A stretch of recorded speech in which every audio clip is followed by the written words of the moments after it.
Mon premier souvenir de banlieue est une muraille de béton, une entaille. À l'époque, la plus longue barre d'Europe. Joli nom d'arbre pour des bâtiments dans la forêt de ciment. Chantait Hayam. C'était le cèdre bleu. Paris, l'enfant chéri, la grande sœur très choyée, très gâtée. Et la banlieue, le lieu du banc. Cendrillon, délaissé. Depuis 1968, les contours du territoire de la Seine ont été redessinés, donnant naissance à 3 nouveaux départements, parmi lesquels la Seine-Saint-Denis, dont la numérotation reprend celle d'un département d'Algérie, le 93.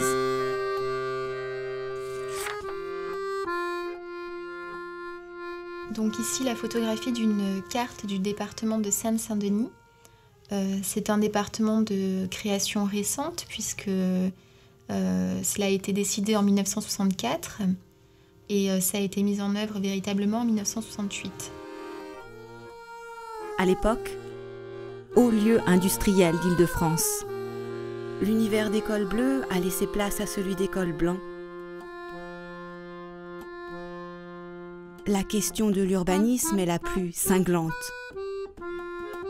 On construit tout, partout, en même temps, de manière rationnelle, économique et politique, tuant toute poésie. Aujourd'hui, la première couronne, plus confortable, plus équipée, draine de plus en plus de gens de Paris. La pression des loyers favorise d'autant cette migration. Dans l'inconscient collectif, le petit pavillon reste encore aujourd'hui l'Eldorado en proche banlieue. Un petit coin de rêve dans cet univers urbain, ma petite maison, mon petit jardin, mon petit boulot, une bonne petite vie bien tranquille.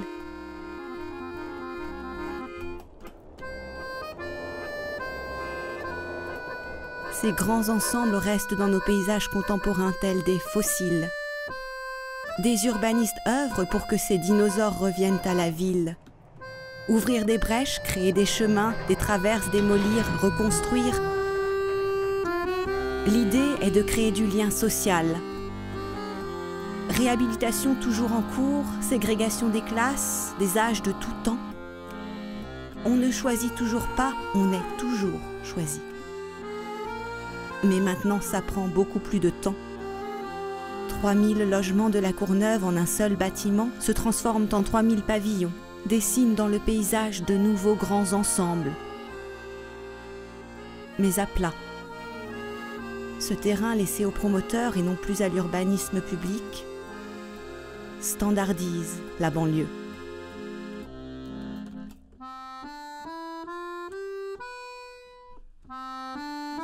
Partout, des bidonvilles, des habitations très précaires. Ségrégation. Quelque chose de très violent. Brutal. Qui nous fait dire que ça n'a pas changé. Ça, c'est une désespérance de revoir des bidonvilles s'implanter sur la commune. Ce sont des Roms aujourd'hui, c'est plus du tout la même population. Et les Roms qui n'ont pas de travail. Donc c'est catastrophique bien sûr, parce que c'est la mendicité qui s'implante, et de revoir des bidonvilles, c'est pas fait pour nous plaire bien sûr et pour nous rassurer.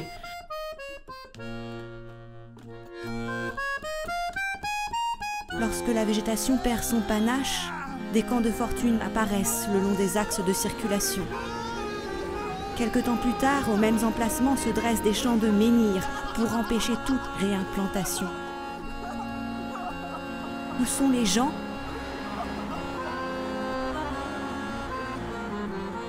La banlieue connaît toujours ses heures de marée haute, ses heures de marée basse. Malgré la construction de nouvelles lignes, plus confortables, plus agréables, les flux massifs de voyageurs remuent matins et soirs.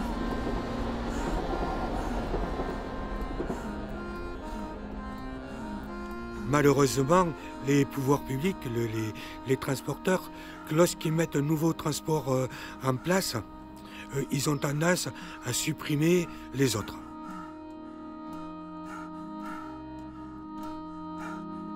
Sur certaines lignes, toujours les mêmes trajets, aveugles et chaotiques,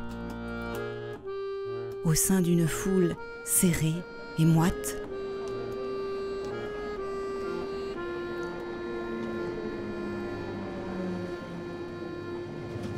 Le Grand Paris nous promet une décongestion dans les transports. Rallier Saint-Denis, Montreuil sans passer par Paris. Pas avant l'an 2025.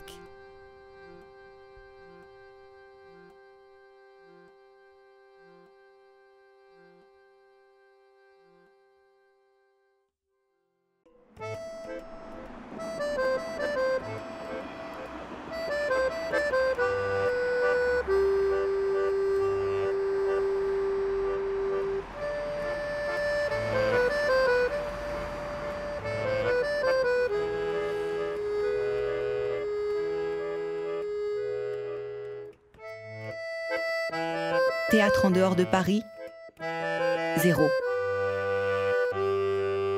Salle de concert, 0, disais-tu.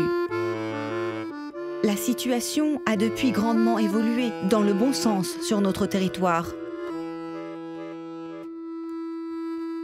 De hauts lieux culturels au rayonnement national se sont implantés.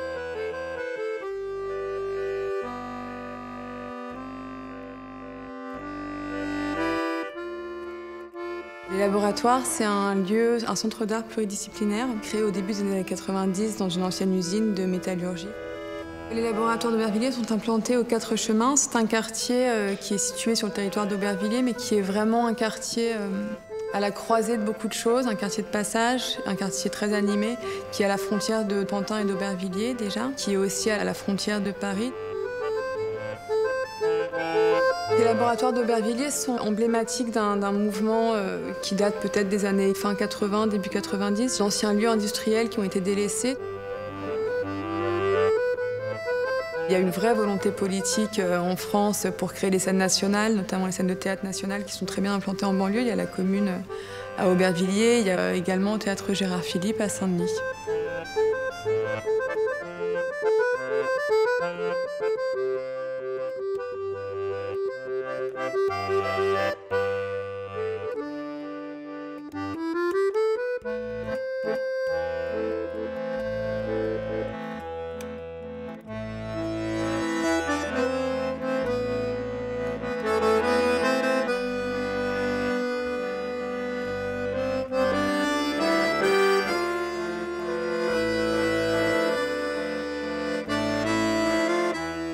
Le dynamisme culturel sur ce territoire est d'une richesse que tu aurais certainement appréciée.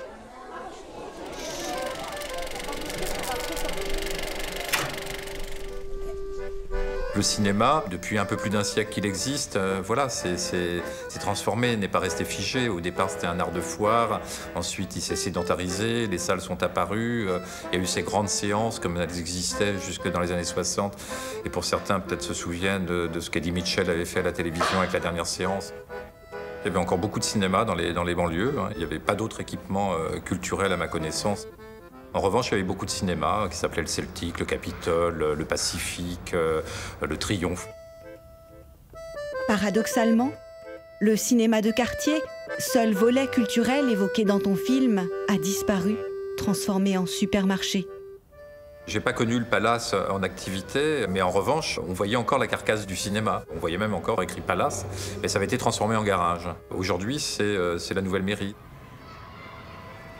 Triste constat de disparition d'une forme de culture populaire et locale.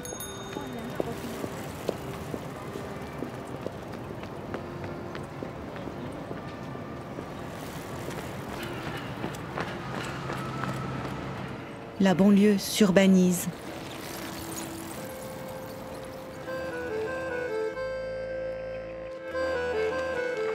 Déficit en terrain de jeu, en terrain de sport, 75%. Déficit en jardin d'enfants, 99%. Nombre de lycées dans les communes de la Seine, 9. Dans Paris, 29. Fils d'ouvriers à l'université, 3%. À l'université de Paris, 1,5%. Fils d'ouvriers à l'école de médecine, 0,9%. À la faculté de lettres, 0,2%.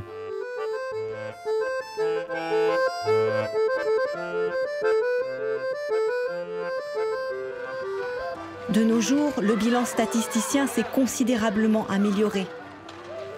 L'offre éducative est très importante.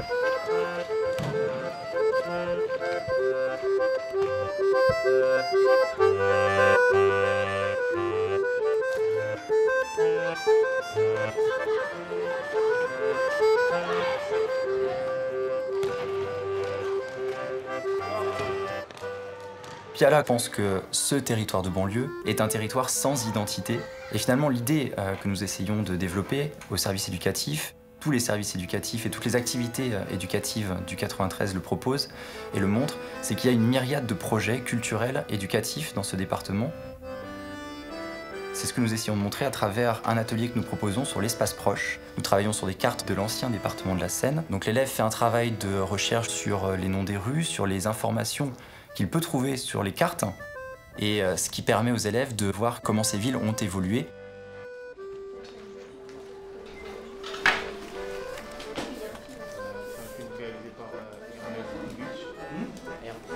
En comparaison au film de Piala, L'amour existe de 1960, je pense que le constat est moins dramatique. Il y a vraiment des aides pour que les jeunes puissent s'en sortir, même ceux qui sont de classe sociale défavorisée. Mais le problème reste son accessibilité. Après la ségrégation sociale, dans certains endroits, ségrégation éducative, le contournement de la carte scolaire en est un indicateur. Faut-il revoir l'inscription qui figure sur les frontons de nos institutions ?